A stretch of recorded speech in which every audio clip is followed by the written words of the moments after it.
हाँ जी, सुनाओ जी। भगवान स्वरूप गुरुवर के चरणों में बागेश्वर धाम के पागल अजय पांडे का कोटि कोटि प्रणाम स्वीकार करें प्रभु। जय हो पगला बाबा।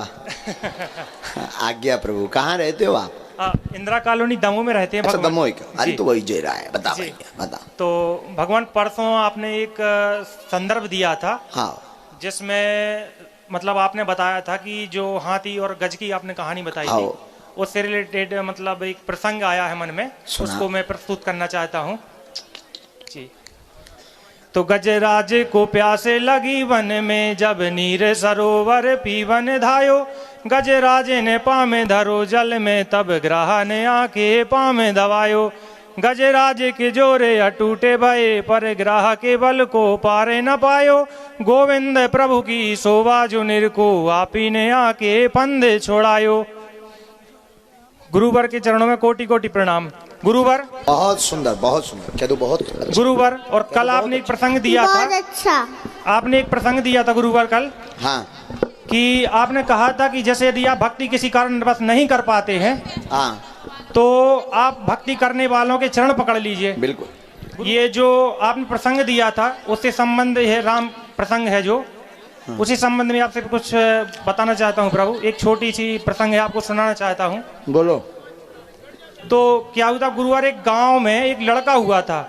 वो बहुत ही ज्यादा उपद्रव किस्म का लड़का था। हमारे जैसो? अरे प्रभु आपके जैसा कहाँ। हाँ तो वो बहुत ही ज्यादा उपद्रव किस्म का लड़का था। तो उसके माता पिता उससे बहुत ज्यादा परेशान हुआ करते थे कि भाई ये बच्चा कैसे सुधरेगा, क्या किया जाए इसके साथ कि ये बच्चा ठीक हो जाए। और राम नाम का जाप करने लगे और तन मन धन से भगवान को प्रतिस्थापित करने लगे अपने मन में। तो उन्होंने सोचा, क्योंकि आपने बताया था पहले अपने प्रसंग में कि भाई यदि आप भक्ति नहीं कर पाते हैं तो आप अपने गुरुवर के चरणों में कहीं ना कहीं गुरुवर के चरण जाके पकड़ लीजिए। तो वही किया उनने, उस गांव के लड़के ने। तो उसके बाद जब उसके माता पिता परिजन वाले उसके लेके गए, तो वहां पर गुरु जी से कहा कि गुरु जी ये लड़का है बहुत उपद्रव किस्म का है, और ये जो है भगवान का नाम नहीं लेता है बिल्कुल भी। गुरुवर तो आपके जैसे ही थे, गुरुवर महंत थे, साधु थे, भगवान के रोम रोम में बसते थे। तो कहीं ना कहीं उन्होंने कहा कि इस लड़के को ठीक करने की जवाबदारी हमारी है, हम ठीक करेंगे इस लड़के को। तो उसने कहा ठीक है।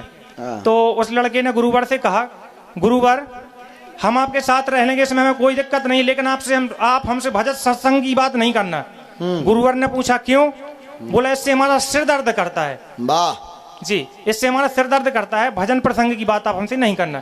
गुरुवर तो होशियार थे, उन्होंने कहा ठीक है भैया नहीं करेंगे। इसके बाद उसने दूसरी बात कहा कि जो हमारे मन में आता है वो मैं करूंगा, वो मैं करूंगा, मुझे रोक टोक नहीं करना। गुरुवर तो फिर भी होशियार थे, उन्होंने कहा ठीक है भैया दूसरी शर्त भी आपकी होशियार लागू है। गुरुवर के साथ कुछ समय वो लड़का रहा।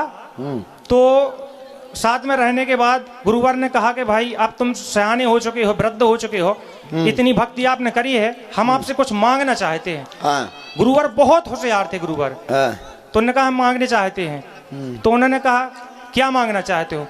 बोले सिर्फ एक बार राम का नाम ले लो आप। वाह। बोले इससे क्या फायदा? गुरुवर मैं माफी चाहता हूँ, यहाँ बहुत उदम हो रहा है, हल्ला हो रहा है, आप माफ कर दी। हम अपनी कॉन्सेंट्रेट नहीं है गुरुजी, हम अपनी बात पे शांत कर दीजिए।